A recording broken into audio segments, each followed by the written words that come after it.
What's going on, family? Welcome to Super Black Comic Book Reviews by Jonathan Soul. You know, I interview artists and writers.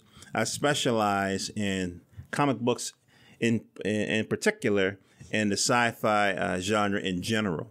And one of the benefits is, you know, if I want to reach out and grab a book, I mostly get these books as far as collections, and then I send a bunch to my cousins. I have a cousin who has some children, and she knows little, younger kids. And so, boom, I put a box together.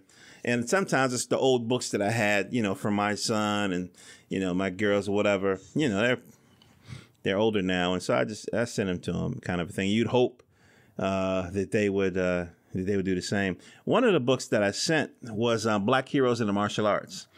And it actually has like real life, like grandmasters from all over United States, African-American men, a lot of them military, ex-military, whatever. And they studied all these styles. You know how black people do. Once they learn something, then they got to innovate. So then they make up their own styles and so forth and kind of a thing. But they were all warriors. And, some, became warriors out of necessity, And I think this comic is like that. It's talking about warriors from necessity, but it's my kind of warrior. It's the broadcasting kind of a warrior. I'm talking about Radio Free America by B. Robert Bell, issue number 1 on Terminus Media. I hope I got that right. Yeah, Radio Free America. Now, I'm a born broadcaster, born and bred, right? I was doing the morning announcements in high school. And then I got to college and I found my way. Once I heard they had a radio station, I just walked like a zombie. Oh, to the radio station, what I got to do, kind of a thing. So I could, what am I? Oh, shit, where does the microphone come from? Anyway, so I've been doing it for a minute. So when there's a comic book about broadcasting, I was like, oh, snap. Long story short, this comic review is just in time for the Trump administration. I don't want to scare anybody. But basically, it's kind of like an apocalyptic kind of vibration, but these guys have this like radio station that they're using to broadcast to the American people who are like part of the resistance. Because what happened was America, through it's just like Abraham Lincoln said, nobody's going to destroy America from without. You know what I mean? So basically, America fell into a really bad state, and it's their enemies, who used to be allies, their enemies took advantage of it, and they invaded. That's the gist of it, right? And so you have this radio station, this kind of underground radio station that's broadcasting to people, trying to keep people's hopes up, kind of a thing. But let's get into it. We start out, we have this motorcycle kind of riding through camp. I mean, the artwork, I think, is wonderful. It kind of has that early 80s kind of feel to it with the color and the artwork. Of course, lines is minimal. Colors are a bit muted, which lends to the mood.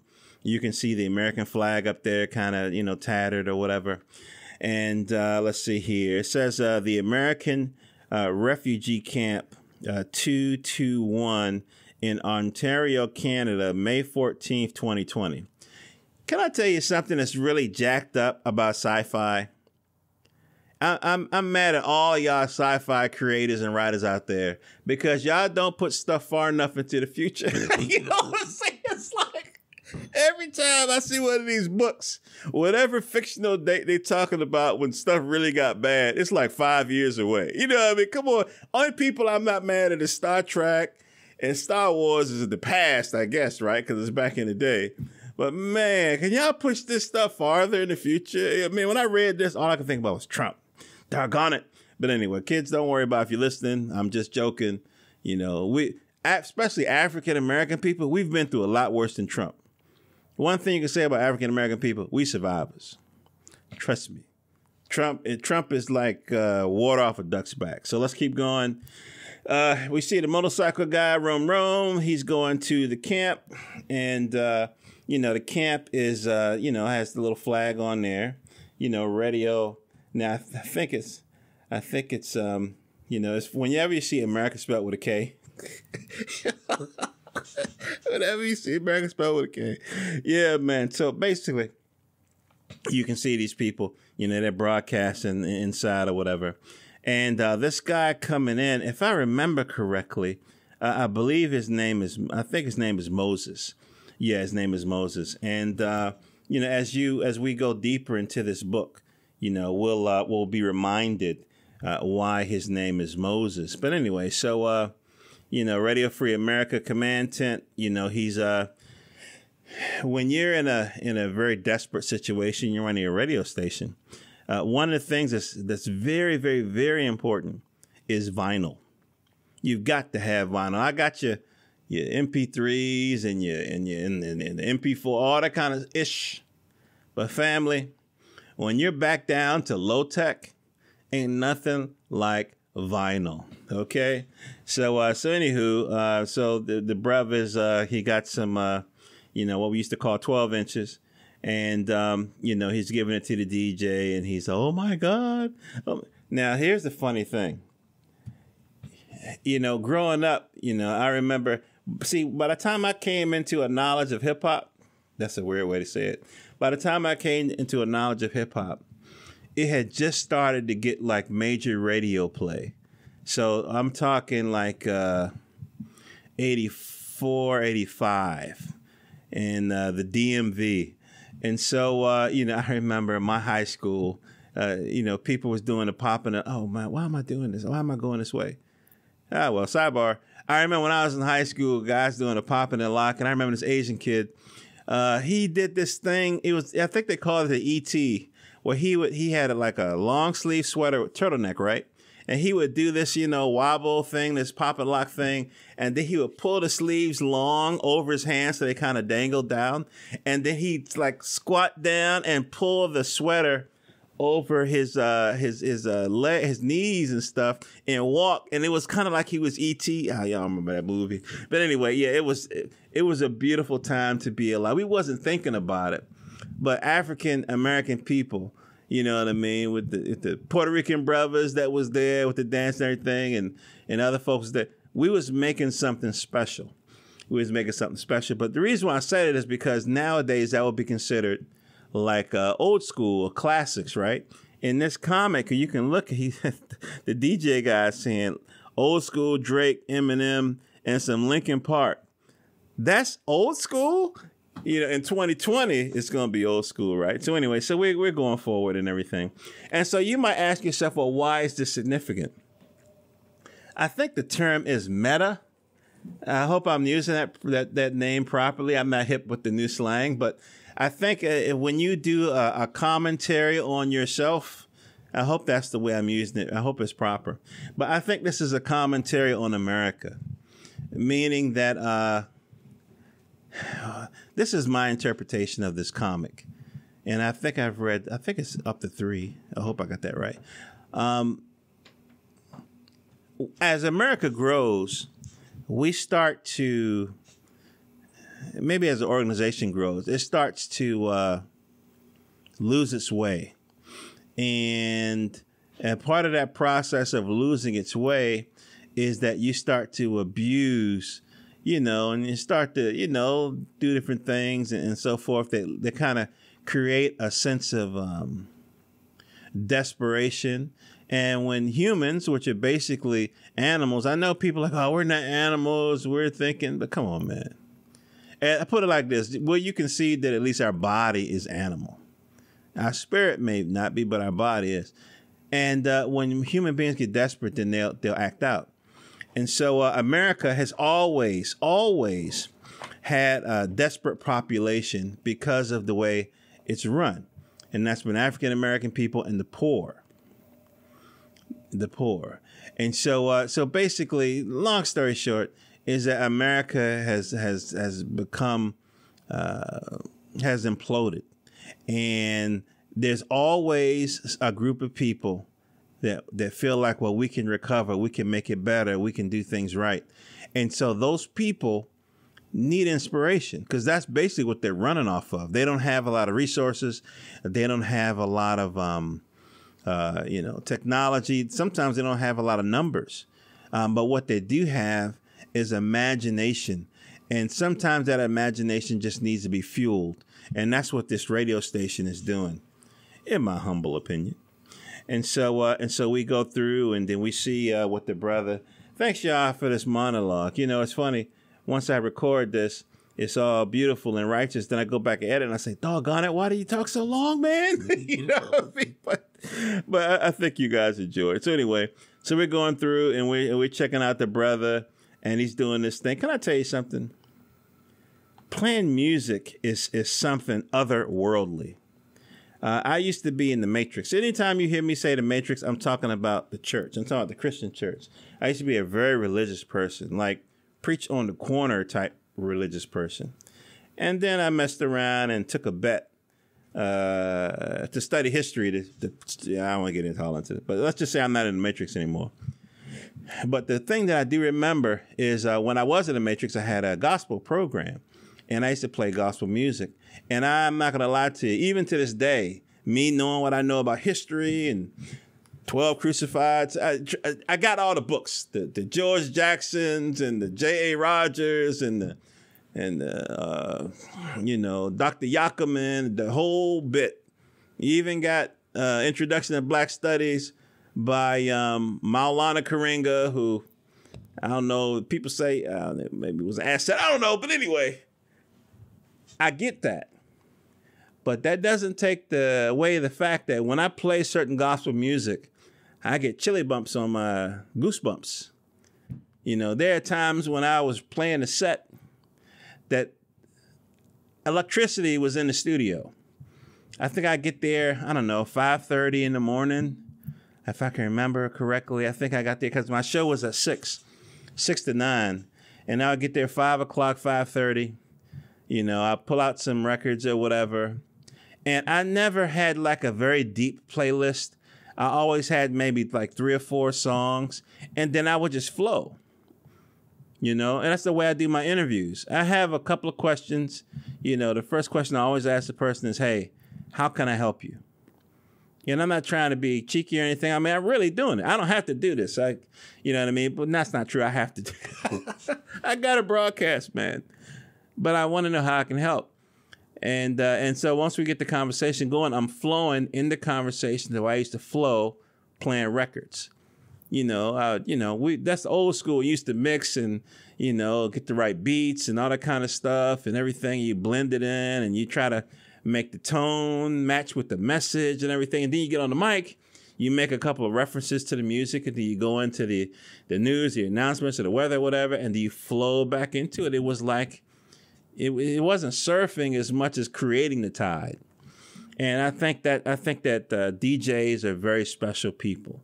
So anyway, so America is in a desperate state, and there's some military that are giving out rations. Now, if you remember, we were looking at a camp that was in Canada, a camp for American refugees in Canada. Okay, we couldn't go down south because of that wall. No, I'm just playing. We had to go to Canada, baby. And we eating rations, you know what I mean? And so we're going to go forward a little bit. And so there's a bit of a flashback where we get introduced to what life was like in America just before it fell. DJ people doing their thing, and people dancing in clubs and the whole bit. I mean, it was an interesting time. And then all of a sudden, all the lights went out. And when I say all the lights, I mean there was no electricity. Now, it's not like America could I should just grab this microphone. It's not like America just didn't pay its phone bill. This was like, I don't know, maybe EMP, what's that? Electromagnetic pulse, whatever it's called. And yeah, man. And so people started to get desperate in what they do. The animal part, act out. If you don't think human beings are animals, let them get in a large enough crowd. And then whoever's leading the crowd, they do something crazy. People devolve very quickly. On the flip side, if people get in the crowd and they people in front of positive, like the Million Man March, well, then people can be very angelic. I was at the first Million Man March, and it wasn't it was like I was on a different planet. I've been in a crowd of, a lot of black people before, never that many, and never was such a high spiritual energy. Everything was, pardon me, brother, excuse me, brother, how you doing, brother? It was almost like when I used to play gospel music in that studio, all by myself, 6 o'clock in the morning. It was, I called it spirit. Now looking back, I would say just energy or whatever, but whatever it wasn't there before I started playing the music. You know what I mean? I'm not going to get off of, it was there, but you wasn't. I'm not going on. It wasn't there until I started playing that music. And then that opened the portal, and it was God or the ancestors or electricity, spirit, whatever. And so the opposite is happening in America right now. Trump and the people who picked him, like the Electoral College, the people who voted for him, like all those white women and all those poor white men and a couple of ignorant black and brown people, they picked that guy to kind of lead the parade of souls downhill, and when you go there are certain consequences. Well, in this fictional tale, right, there are consequences. And when the EMP happened, that basically means that our enemies are afoot. And so they just waited till Americans started turning on each other. And then, kaboom!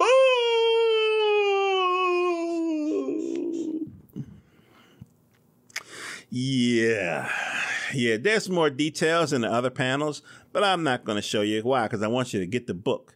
And just so, if I didn't mention it before, one, you can go to Terminus Media. So let me give you the website, terminusmedia.com, TERMINUS media, MEDIA.com. And you can cop this book. And they got a lot of other books out there as well. Or you can go to Peep Game Comics. That's like the world's biggest comic book shop, black comic book shop. And you can go to Peep Game Comics and get that. So in there, so boom. And there's other details. This is when you start to see, the foreign military come in and all that kind of stuff. And yeah. And so the other piece is the DJ, our protagonist, the guy who's riding on the motorcycle in the beginning. This is when you find out why they call him Moses. And I'm not going to tell you that why, because I want you to get the book. I don't want to spoil it for you. This is not a spoilery kind of vibration. But I'll just say that it shows Americans kind of pulling together, or human beings kind of pulling together and everything. And it's a beautiful sight. And I just love how they kind of took the perspective of the broadcaster, which is something near and dear to my heart. So definitely check out Radio Free America. And let me see how many issues. Let me just check this out right quick. I feel like I thought it was 3. Let me see here. Man, y'all gotta just go to Peep Game Comics and just fish through. There's so many books out here. Let me see here. So America Free, I got number 1 and 2. I'm not sure if I got number 3. I don't know. I don't see it. But yeah. So anyway. So it's definitely 1 and 2 is out there because I got them. And So hope you guys enjoyed this comic book review. I would say this book is good for preteens, right? If you got a kid that's like scared easy, because he see explosions or whatever. I mean, there's one scene where somebody gets shot like point blank. So I would say preteen and teenagers, I wouldn't give this to little kids. When me and my son was looking at Brother Man, he was literally like a toddler. He was in elementary school. I wouldn't give this to somebody in elementary school. I'll give this to somebody in high school. Like, my opinion is like 9th, 10th, 11th grade. 12th. I would give him that. College, And if you can get it in print, you should definitely add it to your collection. All right. So we're going to get out of here. Jonathan Soul, jonathansoul.com. 1, subscribe to my YouTube channel. 2, follow me on social media. You can find me at Jonathan Soul at Twitter and on Tumblr. And You go to my site, jonathansoul.com, where you can listen to interviews where I speak with artists, writers, filmmakers about their life and their business. And oh yeah, I wrote a book. I wrote a sci-fi novel called Malcolm Mars. Malcolm like the prophet, Mars like the planet. 3 engineers, there's a tragedy that happens, and they happen to have been building a starship on the rooftop on Saturdays, and they piled their 3 little wives and their kids in there, and they took off to Mars. And so there's all kinds of adventures that they have, technology, aliens, but most importantly, black people in space. Love you guys. Hope all your dreams come true. Subscribe and spread the word. JonathanSoul.com is finding comics for your collection and for your kids to read. Peace. Hear the sirens back there? Ain't that nothing? Peace.